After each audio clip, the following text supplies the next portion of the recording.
மனித மதிப்புகளை விழுத்தெழச் செய்து அதன் மூலம் வன்முறையற்ற மன அழுத்தமில்லாத உலகை காணும் அவருடைய தொலைநோக்கு பார்வை உலகம் முழுவதிலும் லட்சக்கணக்கான மக்களுக்கு ஊக்கமளித்து யுத்தம், விரோதம், தீவிரவாதம் ஆகியவை மிளிந்து கிடக்கும் உலகில் அஹிம்சை அல்லது வன்முறையில் ஈடுபாடாமை போன்ற பண்புகளை அவர் உருவாக்கினார்.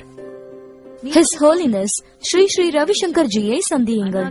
ஜாதி, மதம், இனம், நாடு என்ற தடைகளை கடந்து இவ்வுலகை ஒன்றாக இணைத்த மனித பண்பு நிறைந்த ஒப்பற்ற தலைவர். இதில் விவாதத்திற்கே இடமில்லை.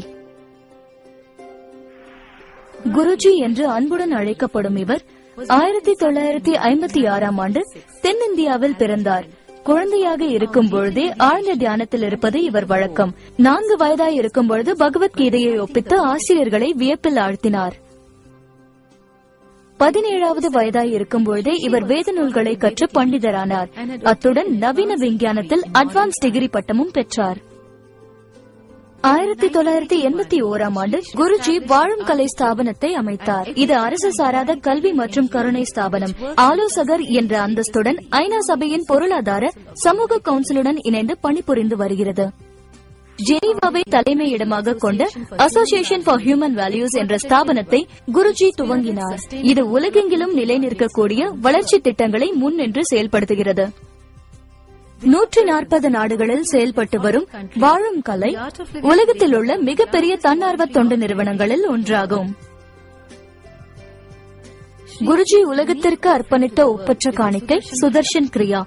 இது உடல், மனம், உணர்ச்சி மற்றும் சமூக நலத்திற்கு உதவும் சக்தி வாய்ந்த மூச்சு நுணுக்கம்.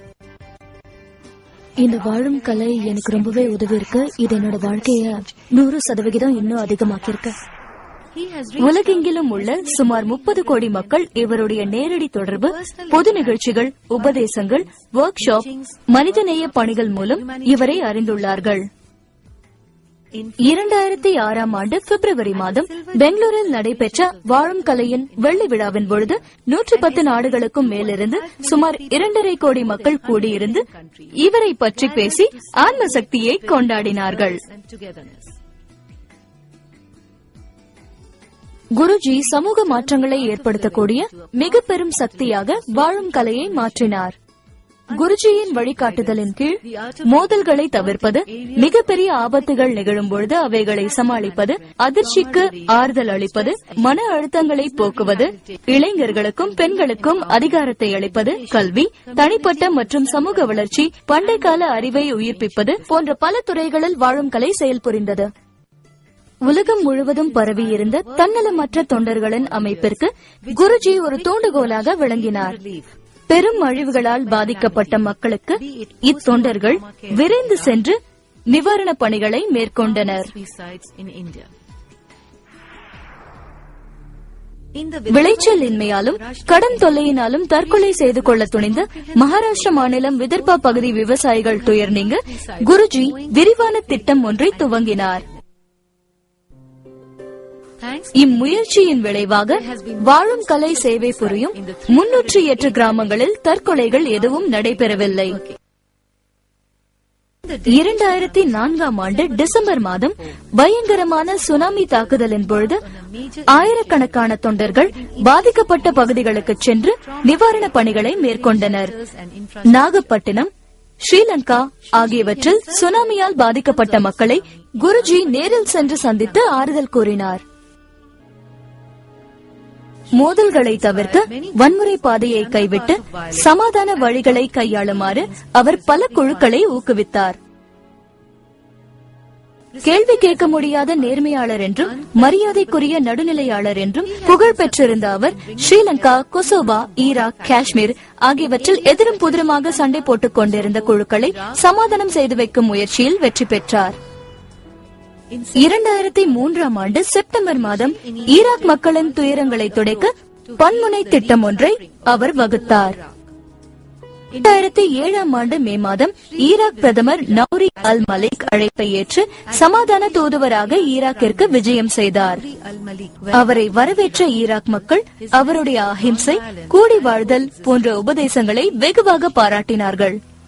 after I do my first basic course in Baghdad, I see the difference in my health, in my peace mind, no stress. Sri Lanka நெருக்கடியை தீர்ப்பதற்கான முயற்சியில் ஸ்ரீ இலங்கை அரசு, பார்லிமெண்ட் உறுப்பினர்கள், LTTE தலைவர்கள், பொதுமக்கள், குறிப்பாக இளைஞர்களிடம் கலந்து பேசினார். 2006ஆம் ஆண்டு செப்டம்பர் மாதம் அவர் மிகவும் துணிகரமாக LTTE தலைவர்களுடன் சமாதான பேச்சுவார்த்தை நடத்த கிள்ளிநொச்சி பகுதிக்கு சென்றார்.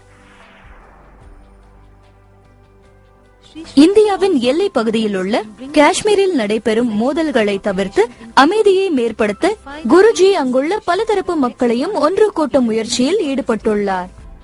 என் பேர் முகமது. நான் தீவிரவாதியா இருந்த போது என்ன காயல்னு கூப்பிடுவாங்க. எங்களுக்கு ஆயுதங்களை உபயோகப்படுத்துவதற்கான முறைகளை நிறையவே சொல்லிக் கொடுத்தாங்க. இந்த ஆர்ட் ஆஃப் லிவிங் பயிற்சி எடுத்த பிறகு நான் சென்ற பாதை தவறானது என்பதை நான் உணர்ந்தேன். இப்போ காஷ்மீர்ல அன்பையும் பண்பையும் வளர்க்கிற முயற்சியில நான் ஈடுபட்டிருக்கேன்.